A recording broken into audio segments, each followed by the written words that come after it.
C'est toujours un privilège pour moi de pouvoir témoigner. C'est la première fois que je témoigne en plein air comme ça. Vous savez, je vais vous avouer quelque chose, et c'est vrai dans mon cœur.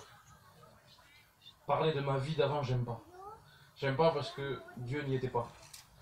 Mais pour que vous puissiez constater d'où il m'a sorti, je suis obligé d'énumérer un peu.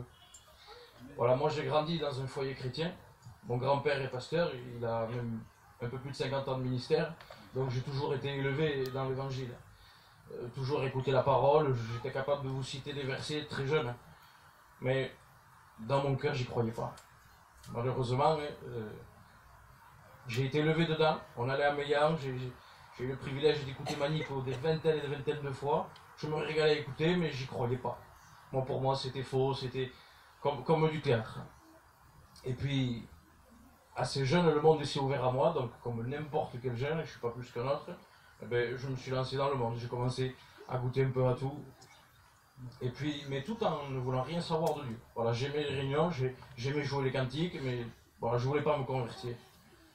Et puis le Seigneur a permis un jour que je passe par un gros problème, pour que je puisse tout simplement le rencontrer à lui. Un jour, j'étais sur mon canapé, je regardais la télé, et j'ai voulu me lever pour aller boire. Très simple. Et puis, quand je me suis levé, j'ai entendu un énorme craquement dans mon dos. Ça fait croc. Quand ça a craqué, j'ai vu mes doigts qui se sont complètement pliés. Mes poumons, j'arrivais plus à respirer. J'ai vu ma jambe qui s'est tournée, qui s'est pliée. Et si orgueilleux que j'étais devant lui parce que je ne voulais pas, je suis tombé comme une feuille par terre. Je commençais à perdre mon souffle, j'arrivais presque plus à respirer. J'avais la mâchoire qui se bloquait petit à petit. Puis au bout de 2 minutes, j'étais bloqué complètement de partout. Et puis, j'ai eu à peine le souffle de crier au secours, on m'a entendu. Et pour écourter un peu, les pompiers sont venus. Ils m'ont mis dans une coque gonflable pour pas trop me bouger. Ils m'ont emmené à l'hôpital. Ils m'ont fait plein d'examens. Ils m'ont rempli de morphine. Et puis, au bout de 2-3 jours, le professeur il est rentré dans ma chambre. Il m'a dit, bon voilà, je vais vous expliquer ce que vous avez, monsieur. C'est assez rare. J'ai dit, oui, je vous écoute. Il m'a dit, vous avez une hernie. J'ai dit, monsieur, une hernie, et vous me dites que c'est assez rare. J'ai dit, moi, une petite hernie. J'ai dit, monsieur, j'essaye, je force, je contrôle plus mon corps, monsieur. Que ce soit du pied à la tête, j'essaye de bouger, je force, mais je n'y arrive pas. Je contrôle plus rien du tout. Et le docteur, il m'a dit, je vais vous expliquer. En surplus de cette hernie que vous avez eue, le craquement que vous avez entendu, c'est un os de votre colonne vertébrale qui s'est coupé. Mais quand il s'est coupé, il a perforé votre moelle épinière. Et j'étais jeune à cette époque-là, je le suis toujours, mais je veux dire, j'étais un bébé, quoi. Et puis, quand il m'a dit ça, j'ai dit, mais attendez, la moelle épinière, j'ai dit, ça veut dire que je ne marcherai plus? Il m'a dit non. J'ai dit, écoutez, monsieur, ça fait 1 semaine que je viens de faire 18 ans, à l'époque.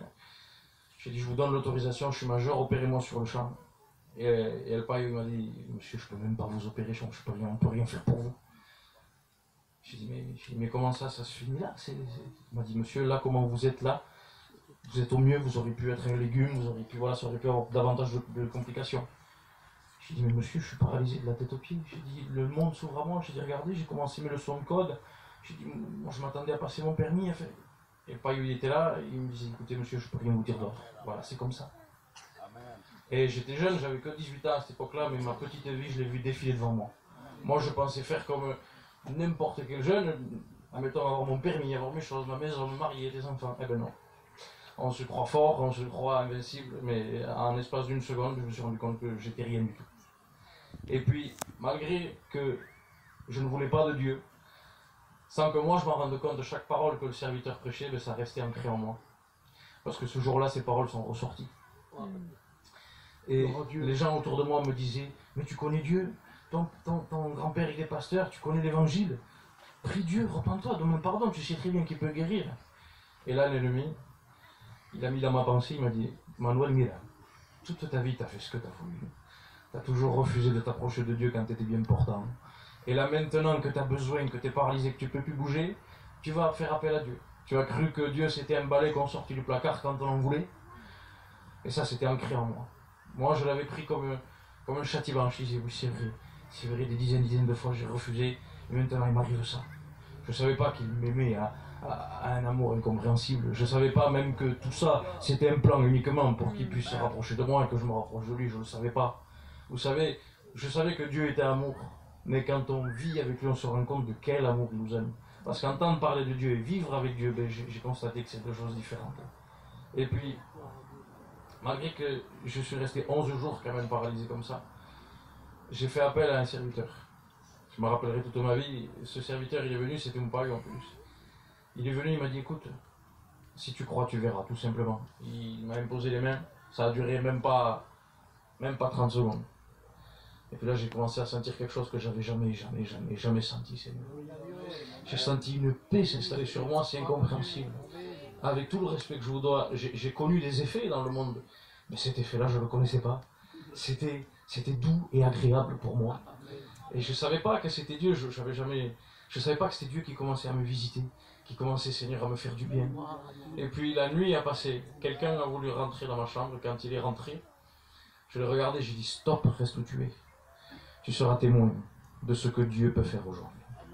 Et d'un seul coup, par la foi simplement, eh bien, ma mâchoire s'est débloquée. Mes doigts ont commencé à se déplier. Mes poumons se sont débloqués, j'ai pu prendre une grande bouffée d'air. Je me suis levé, j'ai marché. Mais, vous savez, ce témoignage, partout où c'est que je le raconte, c'est vrai que c'est beau. Même moi, quand je me le rappelle ici, je suis vraiment heureux de ce que Dieu a permis. Mais Dieu est sauveur, d'accord? Mais s'il m'aurait guéri juste pour me guérir, il ne l'aurait pas fait. Dieu m'a guéri pour que je puisse être sauvé, parce qu'il est sauveur avant d'être guérisseur. Donc non seulement il s'est contenté de me guérir physiquement, mais il a changé tout mon intérieur. J'étais pas un gangster, mais j'étais rebelle à lui, il a changé toute ma vie. Je suis sorti de là une nouvelle personne. Aujourd'hui, ça fait quelques années que je lui appartiens, et vraiment, je me régale en lui. Vraiment, c'est une vie, je me régale aux réunions, mais c'est une vie 24 heures sur 24 avec Dieu. Si je devais me contenter que des réunions, je serais triste. Vraiment, cette vie qu'il y a avec Dieu, elle est incomparable. Donc voilà, s'il y en a parmi vous, je ne vous connais pas, s'il y en a parmi vous qui n'ont pas encore accepté le Seigneur, ne soyez pas têtus comme moi. N'attendez pas qu'il vous arrive quelque chose. La parole va être annoncée, la porte de la grâce est encore ouverte pour toi. Saisis-la. Amen.